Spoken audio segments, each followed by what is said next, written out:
नमस्कार दोस्तों। आज हम अपना टॉपिक स्टार्ट करेंगे संविधान सभा का गठन। संविधान सभा के गठन के लिए दो प्रयास किए गए हैं, भारतीयों के द्वारा और अंग्रेजों के द्वारा। सबसे पहले हम भारतीयों के प्रयास पढ़ेंगे। भारतीयों के प्रयास में सबसे पहले 1895 में बाल गंगाधर तिलक जी के द्वारा अनौपचारिक दृष्टि से सबसे पहले मांग की गई थी संविधान सभा के गठन की। और ये जो मांग की गई थी, ये मांग की गई थी स्वराज विधेयक के माध्यम से। बाल गंगाधर तिलक जी ने 1895 में स्वराज विधेयक के माध्यम से अनौपचारिक दृष्टि से क्या की, संविधान सभा के गठन की मांग की गई। नेक्स्ट प्रयास किया गया था 1992 में महात्मा गांधी जी के द्वारा।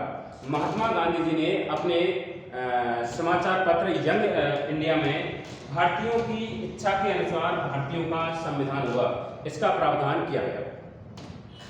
और इसके बाद में नेक्स्ट प्रयास किया गया था 1924 में मोतीलाल नेहरू जी के द्वारा प्रयास किया गया था। 10 अगस्त 1928 को उन्होंने नेहरू रिपोर्ट पेश की थी, मोतीलाल नेहरू जी के द्वारा। इसके बाद में प्रयास किया गया था 1934 में एमएन रॉय के द्वारा। यानी सर्वप्रथम व्यक्तिगत मांग जो की गई थी वह एमएन रॉय के द्वारा औपचारिक दृष्टि से मांग की गई थी। औपचारिक दृष्टि से सबसे पहले जो मांग किसके द्वारा की गई थी, एमएन रॉय के द्वारा 1934 में। और 1934 में ही स्वराज दल के द्वारा भी संविधान सभा के गठन की मांग की गई थी। यानी कि एक दल के रूप में सर्वप्रथम किसने मांग की थी, स्वराज दल के द्वारा।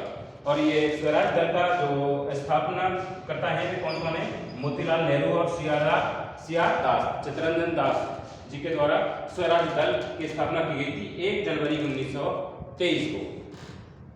इसके बाद में 1935 में कांग्रेस के द्वारा संविधान सभा के गठन की मांग की गई थी। और 1938 में जवाहरलाल नेहरू जी के द्वारा संविधान सभा के गठन की मांग की गई थी। जवाहरलाल नेहरू जी ने कहा था कि भारतीयों का संविधान जो होगा वह वयस्क मताधिकार के आधार पर होना चाहिए।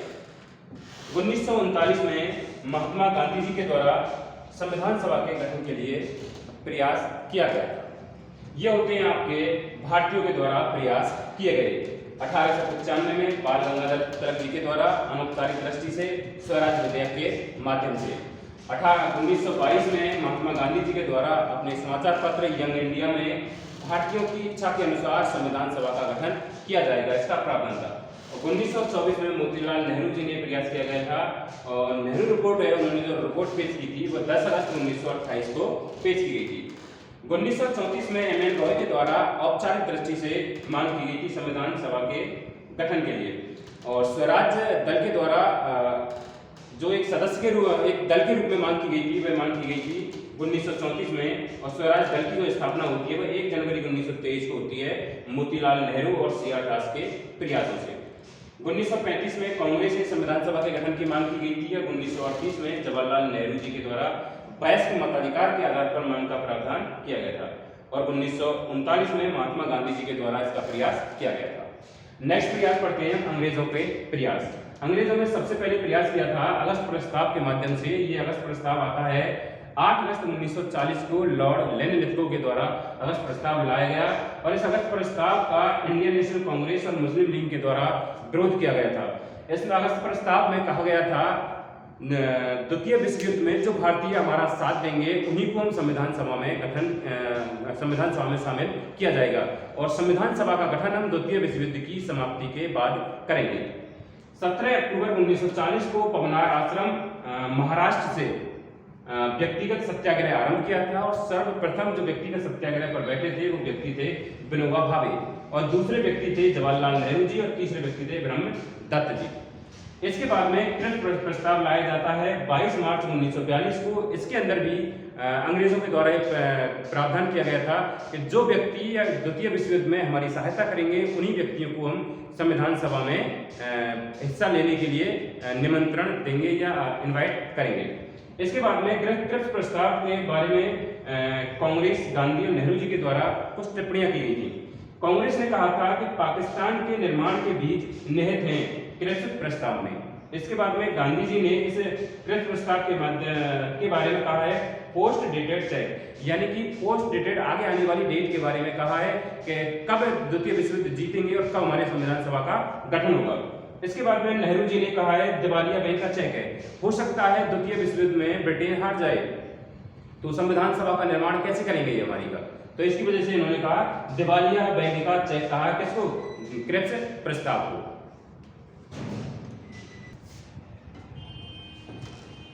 आगे देखते हैं नेक्स्ट प्रयास अंग्रेजों का।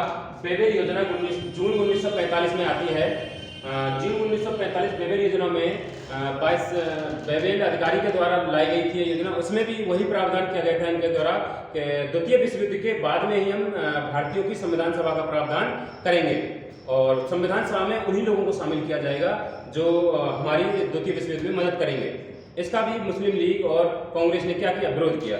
इसके बाद में आता है आपका कैबिनेट मिशन। कैबिनेट द्वितीय विश्व युद्ध में विंस्टन चर्चिल जी द्वितीय विश्व युद्ध को जीत जाते हैं और इसमें वो चुनाव करवा देते हैं। विंस्टन चर्चिल जी वे सोचते हैं कि मैं चुनाव जीत जाऊंगा इसकी वजह से, क्योंकि मैं द्वितीय विश्व युद्ध जीत चुका हूं, और वहां सत्ता का परिवर्तन हो जाता है। क्लीमेंट एटली जी प्रधानमंत्री बन जाते हैं लेबर पार्टी के। उसके बाद में क्लीमेंट एटली जी के द्वारा कैबिनेट मिशन भेजा गया भारत में। ये आता है आपका 24 मार्च 1946 को भारत पहुंचता है। क्लीमेंट एटली जी के द्वारा जो कैबिनेट मिशन भेजा था, इसके अंदर 3 सदस्य आए थे। कितने सदस्य आए थे? 3 सदस्य आते हैं इसके अंदर। इसके अध्यक्ष होते हैं पैथिक लॉरेंस और एक सदस्य होता है स्टेफर्ड क्रिप्स और दूसरा व्यक्ति होता है इसमें एबी अलेक्जेंडर जी। इसका कैबिनेट मिशन का उद्देश्य क्या था कि भारत में संविधान सभा का गठन किया जाएगा।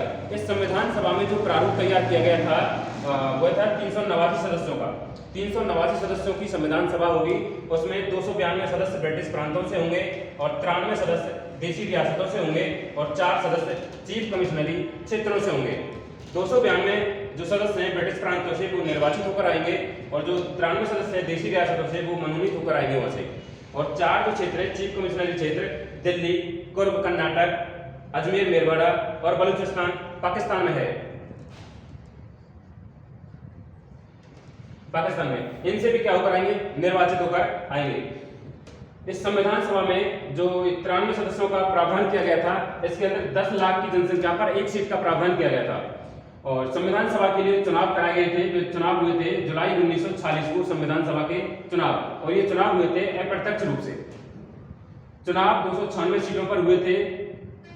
कांग्रेस 296 सीटों में से कांग्रेस को सीटें मिली, प्रतिनिधि मिले 208 और मुस्लिम लीग के आए थे 73 और अन्य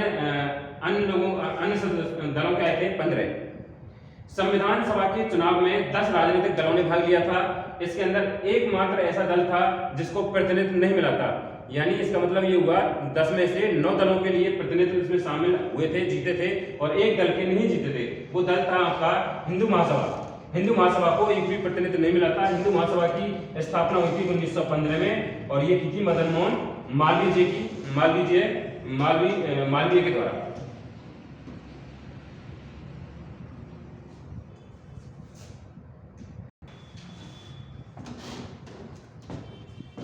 नेक्स्ट है आपका संविधान सभा के मतदाताओं की श्रेणियां। मतदाताओं की श्रेणियों को 3 भागों में बांटा गया है, सामान्य, मुस्लिम और सिख। यानी कि केवल 3 ही मतदाता हैं, सामान्य वर्ग के, और मुस्लिमों के लिए अलग से है और सिखों के लिए अलग से। सिख केवल पंजाब प्रांत में है। संविधान सभा में प्रतिनिधित्व, सर्वाधिक प्रतिनिधित्व संविधान सभा में कहां से शामिल हुए थे? वो हुए आपके संयुक्त प्रांत से 55 सदस्य। यानी कि 55 सदस्य या 55 प्रतिनिधि कहां शामिल हुए हैं? संयुक्त प्रांत से। नेक्स्ट है मद्रास 49 और बिहार से 36 व्यक्ति। और न्यूनतम प्रतिनिधि कहां से शामिल होते हैं? असम से। कितने? 8 प्रतिनिधि। कुल महिलाएं संविधान सभा में कितनी शामिल होती हैं? 15। कितनी महिलाएं? 15 महिलाएं। राजस्थान से इसमें एक ही महिला शामिल नहीं थी। एकमात्र मुस्लिम महिला जिसका नाम है बेगम एजाज रसूल। जो संविधान सभा में पूरी में जो मुस्लिम महिला है उसका नाम है बेगम एजाज रसूल। एकमात्र महिला रियासतों की तरफ से, रियासतों का प्रतिनिधित्व करने वाली महिला है एनी मसेका। वो है आपकी केरल की त्रावणकोर रियासत से। रियासतों की तरफ से केवल संविधान सभा में एक महिला शामिल हुई है, एनी मसेका। और एकमात्र महिला मुस्लिम महिला शामिल हुई है वो है आपकी बेगम एजाज रसूल। और टोटल महिला है आपकी 15। संविधान सभा में राजस्थान से टोटल 12 व्यक्ति शामिल हुए हैं। इसमें से 11 मनोनीत हैं और एक निर्वाचित है। एक आपका निर्वाचित है अजमेर मेरवाड़ा से, वो है आपके मुकुट बिहारी लाल भार्गव। सबसे पहले जो संविधान सभा में शामिल हुए थे वो है आपके मुकुट बिहारी लाल भार्गव। और मनोनीत होते हैं आपके 11 व्यक्ति। उसमें से हीरालाल शास्त्री और बीडी कृष्णमाचारी ये आपके जयपुर रियासत से जाते हैं मनोनीत होकर। नेक्स्ट है आपका जयनारायण व्यास, ये आपके जाते हैं जोधपुर से। नेक्स्ट है माणिकलाल वर्मा और बलवंत सिंह मेहता, ये आपके हैं उदयपुर से। इन दोनों को ध्यान रखना है आपको, माणिकलाल वर्मा और बलवंत सिंह मेहता उदयपुर से। रामचंद्र उपाध्याय ये कहां से हैं आपके अलवर से, ये अलवर से शामिल होते हैं। राज बहादुर जी हैं ये आपके शामिल होते हैं भरतपुर से। और सरदार सिंह हैं वे आपके शामिल होते हैं खेतड़ी झुंझुनू से। नेक्स्ट है जसवंत सिंह, ये बीकानेर से। और दलेल सिंह कोटा से। और गोकुल लाल असावा ये शाहपुरा भीलवाड़ा से शामिल होते हैं। यानी टोटल संविधान सभा में राजस्थान से 12 व्यक्ति शामिल हुए थे, इसमें से 11 मनोनीत थे और एक व्यक्ति निर्वाचित था। सबसे पहले संविधान सभा में शामिल होने वाला व्यक्ति वो यही है, मुकुट बिहारी लाल भार्गव जी। और 11 व्यक्ति ये हैं आपके, इन सभी को याद रखना है। जयपुर से 2 हैं, उदयपुर से भी 2 हैं। जयपुर से हीरालाल शास्त्री बीडी कृष्णमाचारी हो गया, उदयपुर से माणिकलाल वर्मा बलवंत सिंह मेहता जी हो गए। दलेल सिंह कोटा से हो गया, रामचंद्र उपाध्याय आपका अलवर से हो गया, राज बहादुर भरतपुर से हो गया, सरदार सिंह खेतड़ी से हो गया आपका, और गोकुल लाल असावा शाहपुरा भीलवाड़ा से हो गया। धन्यवाद।